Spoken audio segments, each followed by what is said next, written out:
요즘 제 주머니 속에 항상 자리를 차지하고 있는 카메라가 하나 있습니다. 출시된 지 6년이 지난 카메라, 출시 당시보다 지금이 더 비싼 카메라, 바로 소니 RX100 마크7입니다. 아마 이미 가지고 계신 분들도 많을 거고 출시된 지 6년이 지났기 때문에 지금 사도 될까 고민하시는 분들도 많을 거예요. 그래서 이 영상에서는 제가 출퇴근할 때나 주말에 바람 쐬러 나가서 가볍게 찍었던 사진들을 함께 보면서 이 RX100 마크7에 대한 이야기를 나눠볼까 합니다. 처음 RX100 시리즈를 접했던 건 마크4였습니다. 그때 저는 니콘에서 나온 D4를 메인 카메라로 쓰고 있었는데 너무 크고 무거웠어요. 그래서 작고 가벼운 서브 카메라를 찾고 있었는데 마침 이 RX100 마크4가 딱 눈에 띄더라고요.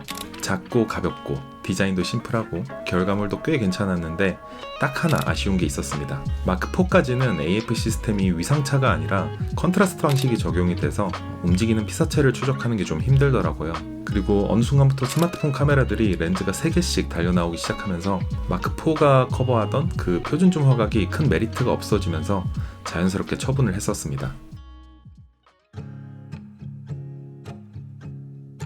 한번 가벼운 카메라를 써보니까 되게 좋더라고요. 그래서 그 이후에는 메인 카메라도 지금 쓰고 있는 미러리스로 교체를 했고요. 렌즈도 가벼운 단렌즈 조합으로 현재까지 잘 사용하고 있는데요. 사람 마음이 참 간사한 게 어느 순간부터 그것도 크고 무겁게 느껴지더라고요. 카메라는 늘 챙겨 다니고 싶은데 풀프레임 미러리스는 좀 부담스럽고, 그렇다고 스마트폰으로는 결과물도 좀 아쉽고 또 사진 찍는 맛이 잘 안 나서 예전에 사용했던 RX100이 또 생각이 나더라고요. 그래서 찾아봤는데 이 마크7은요 AF 시스템이 위상차 방식으로 바뀌었고요. 24mm부터 200mm까지 줌 렌즈, 그리고 IAF, 시간 제한 없는 4K 영상, 마이크 단자도 생겼고요. 블랙아웃 없는 20연사까지. 이런 걸 보면 사실상 A9의 미니 버전이라고 봐도 될 정도로 성능이 좋아져서 샀습니다.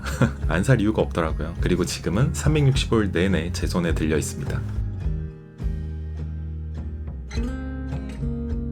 그래서 요즘 제 사진첩을 보면 이 RX100으로 찍은 사진이 제일 많습니다. 물론 메인으로 사용하는 풀프레임 카메라가 화질도 좋고 다이나믹 레인지도 넓고 다 좋죠. 근데 늘 고민하게 만드는 것 같아요. 들고 나갈지 말지, 그리고 챙겨갔는데 사진 찍을 환경이 안 되면 괜히 짐만 되잖아요. 근데 이런 똑딱이 카메라는 그런 고민을 아예 없애줍니다. 작은 가방이나 자켓 주머니에도 쉽게 들어가서 부담도 없고요. 저거 찍고 싶다 이런 생각이 드는 순간 바로 꺼내서 촬영을 하고 다시 주머니에 넣고 가면 되니까요. 찍는 습관을 만들어주고 사진을 자주 찍게 해주는 카메라, 그래서 제 애착 카메라가 된 것 같습니다.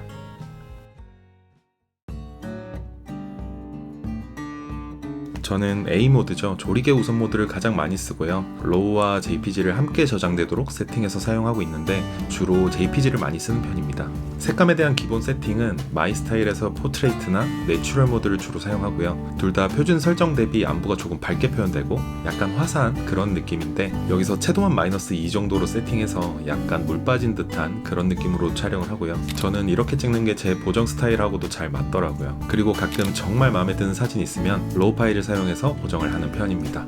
그리고 재밌는 건 제가 오토모드를 별로 좋아하진 않거든요. 근데 유일하게 오토모드를 자주 쓰는 카메라기도 합니다. 정확하게는 프로그램 모드죠. 프로그램 모드는 오토모드랑은 다르게 노출 보정이 가능해서 저는 이 렌즈에 달려있는 컨트롤링을 노출 보정 다이얼로 세팅을 해서 사용하고 있는데 상황이 빠르게 돌아갈 때는 이 노출 보정만 해서 찍는 편입니다. 그리고 이런 컴팩트 카메라들은 커스텀 버튼이 별로 없어요. 그래서 IAF는 무조건 켜두는 편이고요. 저는 아이들이랑 밖에 나가서 사진 찍는 걸 좋아하는데 연사가 진짜 좋습니다. 특히 블랙아웃 없는 20연사, 이건 제가 제일 좋아하는 기능인데요. 정신없이 뛰어다니는 아이들을 연사로 찍을 때 화면도 깜빡거리지 않아서 그냥 영상 보듯이 편하게 찍을 수가 있고요. 또 이런 패닝샷을 찍을 때도 화면이 끊기질 않으니까 피사체를 잘 따라가면서 찍을 수가 있습니다. 이 RX100 마크7의 가장 큰 장점 중에 하나가 바로 24mm부터 200mm까지의 줌 렌즈가 아닐까 합니다. 우선 화각 자체가 엄청 넓다 보니까 작은 삼각대 하나만 있으면 진짜 못 찍을 사진이 없습니다.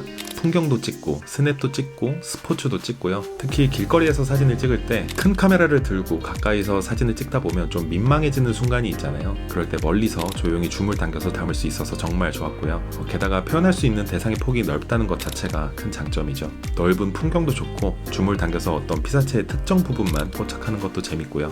예를 들어 풍경 안에 있는 나무 한 그루, 건물의 일부, 눈만 마주치면 도망가는 고양이도요. 그런 디테일한 장면을 이 작은 카메라 하나로 표현할 수 있다는 게 정말 매력적인 것 같습니다. 조리개 같은 경우는 망원단에서 f4.5까지 떨어지긴 하지만 망원 자체가 주는 배경 압축 효과가 있어서 피사체가 꽤 도드라지게 표현되기도 하고요. 물론 크롭 바디나 풀프레임 바디에는 못 미치지만 그래도 작고 가벼운 컴팩트 바디라는 거를 좀 감안하면 오히려 대단한 수준인 것 같기도 하고요. 그래서 진짜 이거 하나만 있으면 어지간한 건 다 찍겠다라는 느낌을 종종 받는 것 같습니다.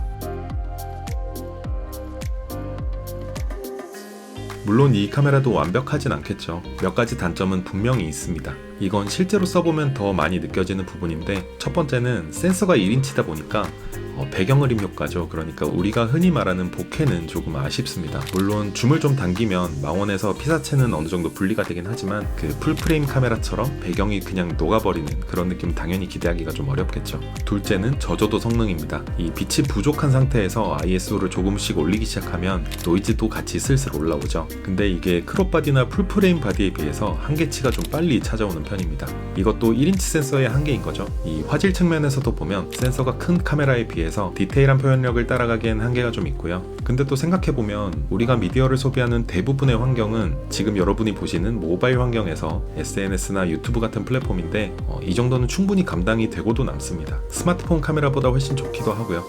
그리고 USB 단자, 이거는 좀 구시대 유물 같은 느낌인데 요즘 거의 C타입을 사용하는데 이건 구형 마이크로 USB 타입이라서 케이블을 자주 사용하는 분들의 경우에는 이 카메라만을 위해서 케이블을 별도로 준비해야 되는 그런 번거로움이 좀 있긴 합니다. 그래서 저는 사용을 잘 안 하게 되더라고요. 사진을 옮길 때도 메모리카드 리더기를 별도로 사용을 하고요. 충전 같은 경우도 여분의 배터리를 좀 구비를 해서 별도로 충전해서 교체하는 방법으로 사용을 하고 있습니다.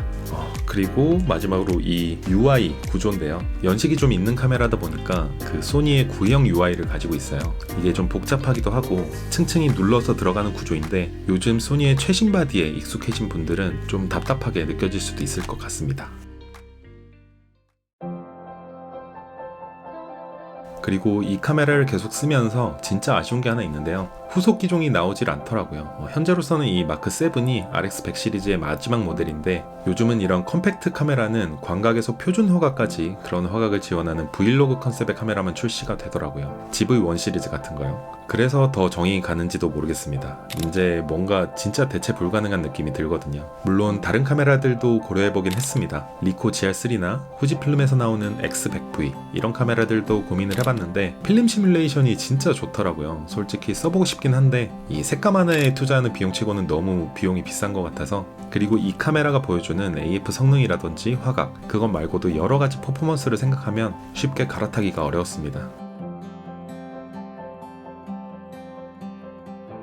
제가 생각하기에 이 카메라는요, 사진을 처음 접하는 분들이 카메라 단 한 대로 이것저것 트레이닝을 할 수 있는 카메라, 그리고 메인 카메라가 따로 있지만 늘 곁에 둘 수 있는 서브 카메라를 찾으시는 분들께 잘 맞는 카메라일 것 같습니다. 기계적인 성능도 충분하고요. 대부분의 수동 기능도 지원하기 때문에 단순히 작은 카메라로만 보기엔 좀 아까운 카메라거든요. 그리고 스마트폰으로 찍은 사진이 좀 아쉬운 분들 있잖아요. 조금 더 내가 원하는 대로 찍고 싶다던가 아니면 뭔가 찍는 맛이 안 나는 분들, 그런 분들에게도 만족감이 클 것 같고요. 물론 아까 말씀드린 것처럼 이 센서가 작기 때문에 한계는 분명 있는 카메라긴 합니다. 특히 고감도 노이즈나 이런 심도 표현들이 좀 아쉽죠. 근데 또 사진에서 아웃포커싱이 전부는 아니잖아요. 그런 부분에서 조금만 더 양보를 하면 아마도 여러분의 인생 카메라가 될 수 있을 것 같습니다. 사진을 잘 찍기보다 자주 찍게 만드는 카메라, 이상 RX100 마크7의 사용기였습니다. 다음 영상에서는요, 제가 이 카메라로 사진을 어떻게 찍는지 제가 자주 쓰는 촬영 팁도 공유해 보도록 하겠습니다.